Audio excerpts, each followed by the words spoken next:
Hello, good day viewers. I am Okocha P. Marcel and this is my channel.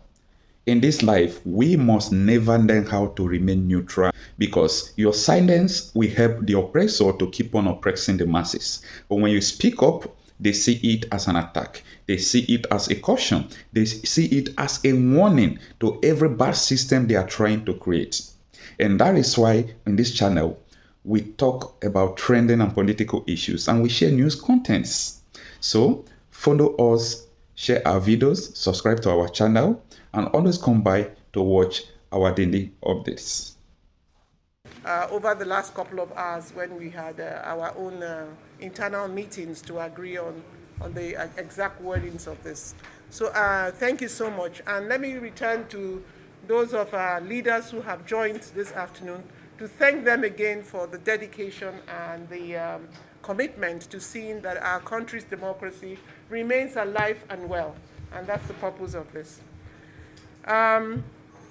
We have titled this communique, "The Threatening Decomposition of Democracy in Nigeria," being the text of a press conference by the Labour and Civil Society Front. And this is in defense of Nigeria's democracy and in solidarity with Nigerian workers as they go into their day tomorrow, which is May 1. And this is happening on Sunday, the 30th of April, 2023, here at Labour House in Abuja. Gentlemen and ladies, we thank you again and wish to give you a slight background to why we are doing what we've done. The 2023 general election have taken place, but its ripples and aftermath for our promising democracy have been worrisome and frightening.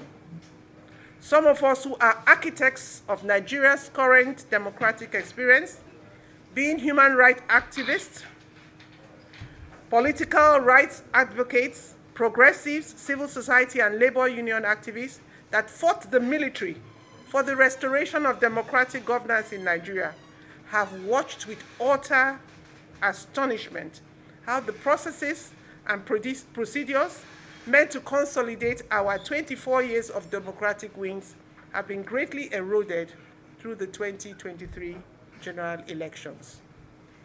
We entered this season of elections with a strong consensus by Nigerians that the new Electoral Act will improve the level of electoral accountability and the huge financial investment of about 355 billion in the electoral processes, including the deployment of beavers and the use of Inec IREF, will make a marked difference in the elections.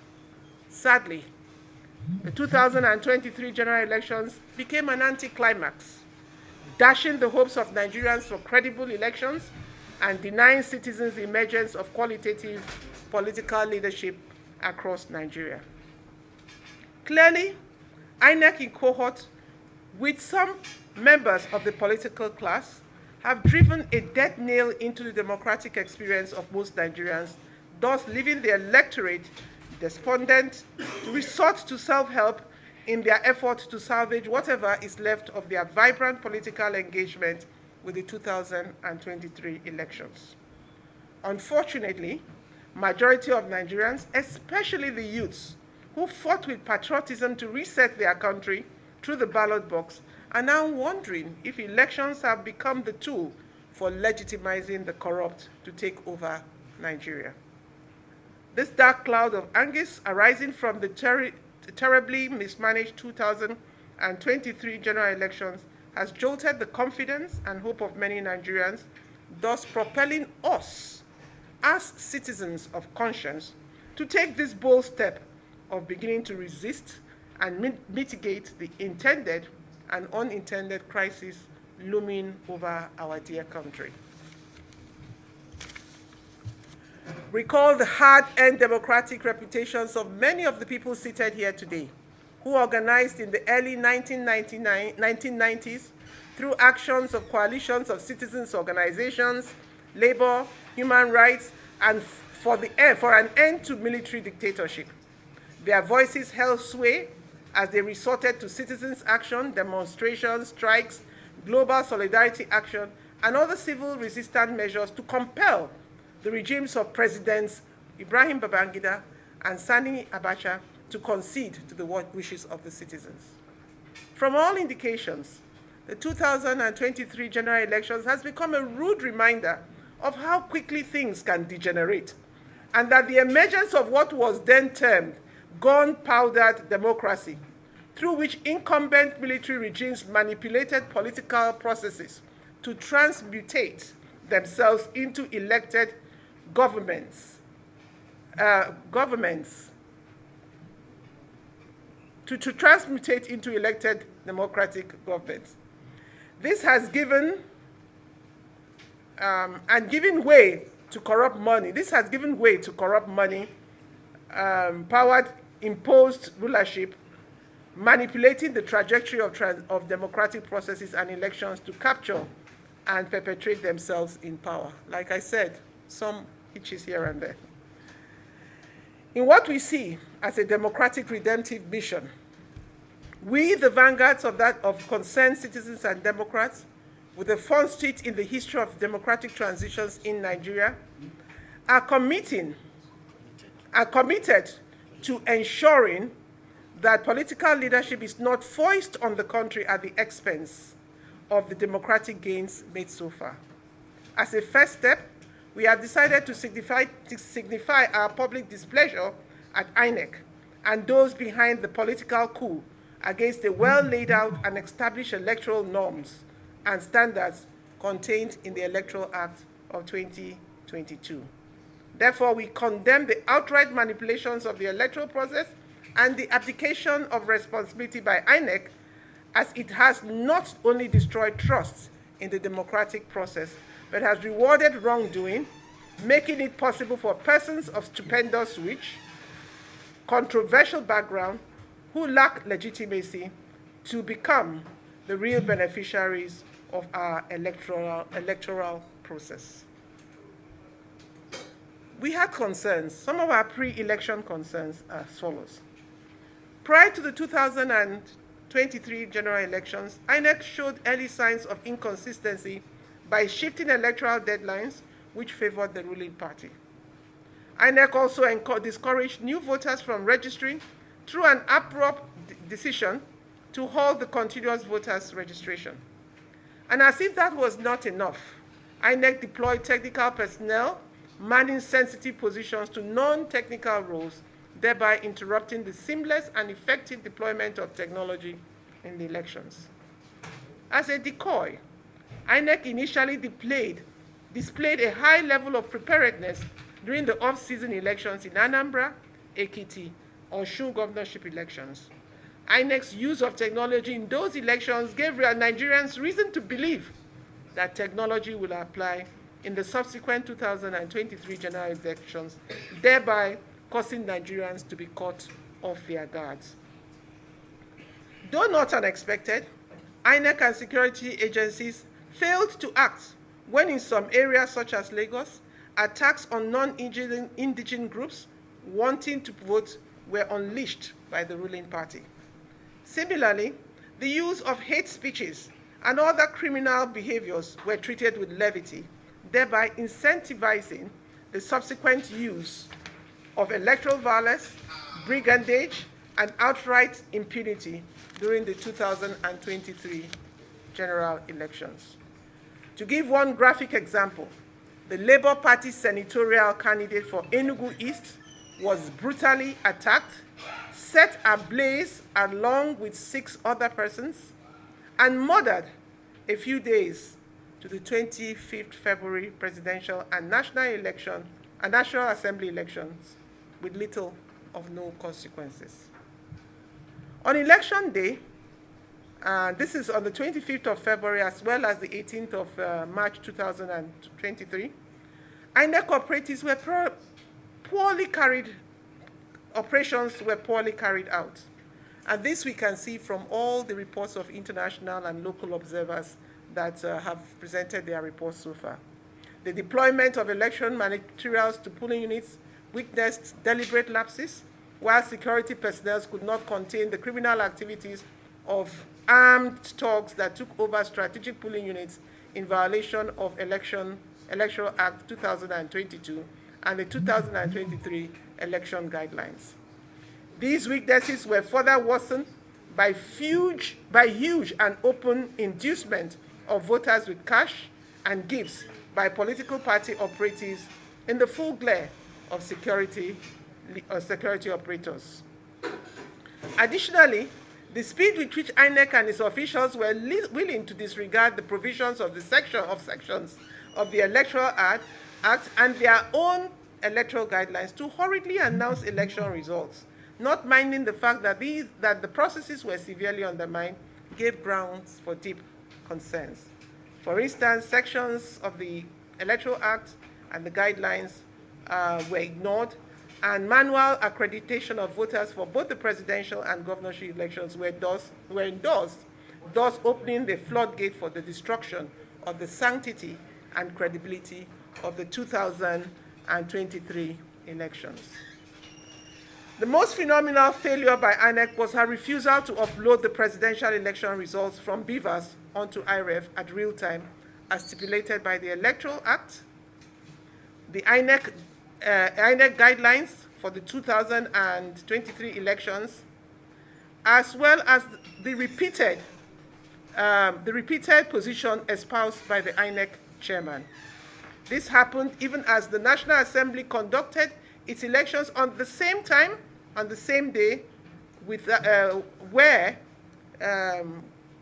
this happened even as National Assembly elections were conducted at the same time and on the same day, and seamlessly uploaded onto BVAS. The blatant inconsistencies by Inec in applying different electoral standards in conducting same-day elections for presidential and National Assembly point to a deliberate manipulation of Inec's well-published guidelines, which Inec mindlessly replaced, opting for administrative arbitrariness.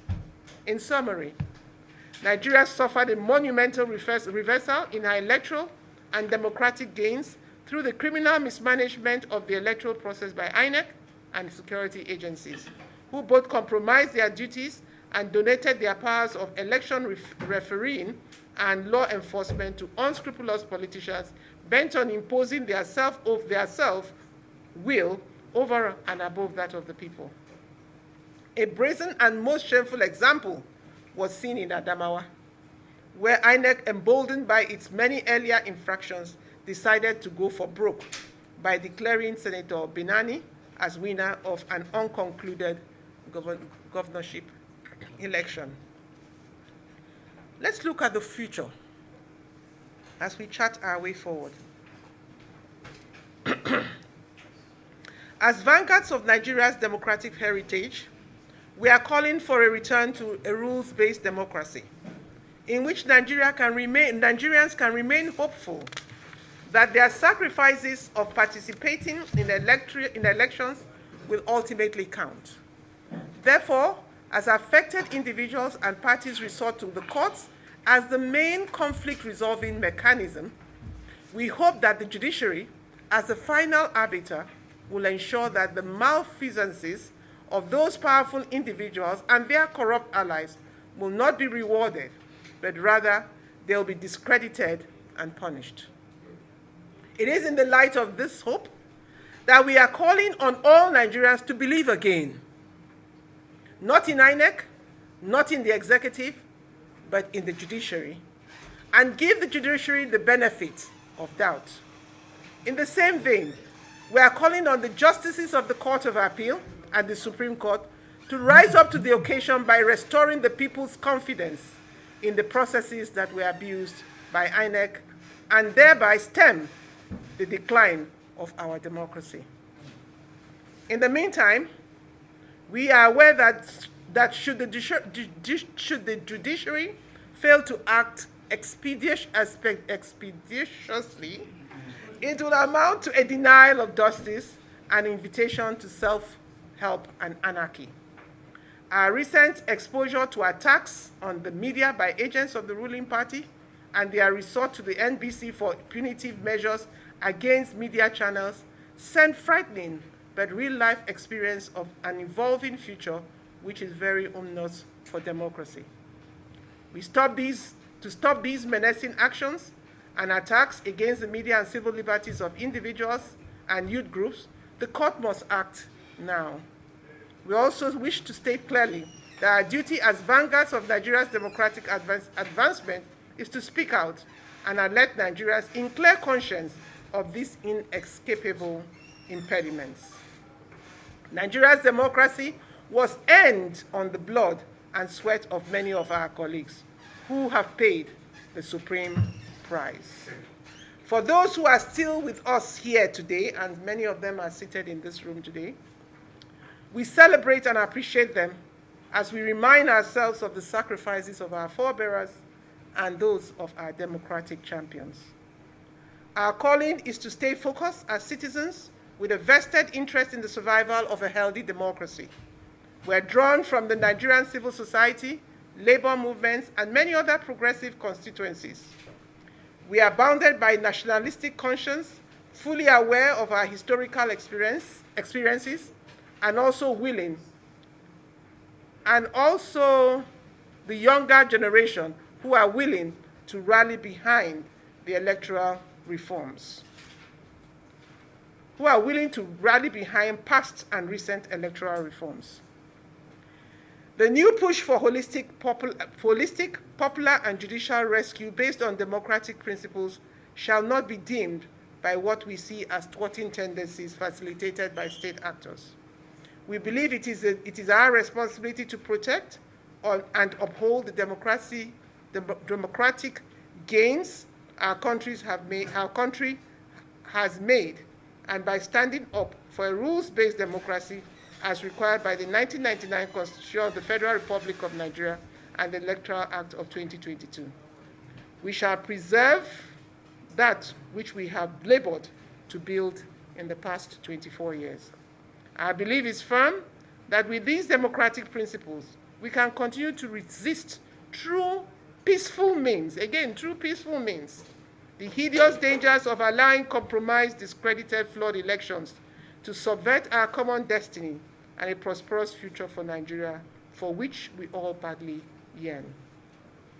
To this end, we wish to announce in association with NLC, the TUC, human rights organizations, citizens and youth movements, and allies of like-minded political organizations, that we have decided to serve as an alert mechanism for the conscience of Nigerians and defenders of Nigeria's democracy by engaging our key institutions, especially Inec, the judiciary, the legislature, security services, squarely to resist the vicious and corruptive pressures from state operatives and political class who insist on a total takeover and control of these relevant state organs. We are quickly reminded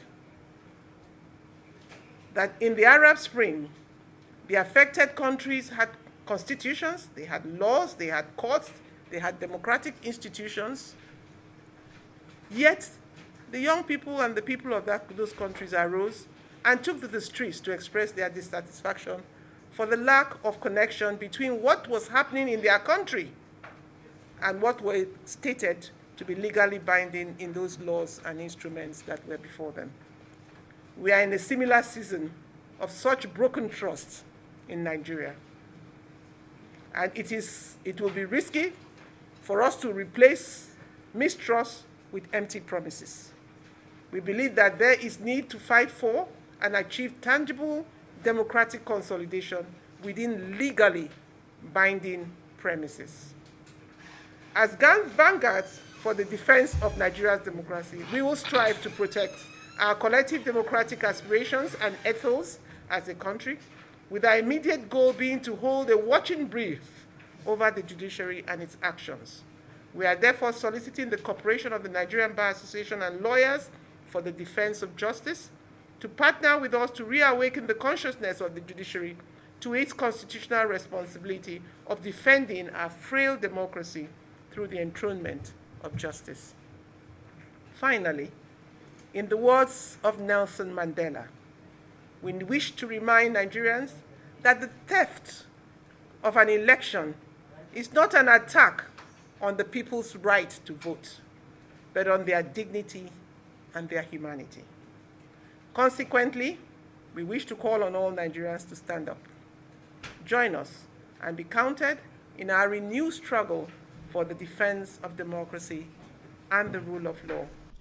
We are victims of bad political leadership. We are the victims of bad system of government. And for this reason, you must not remain silent.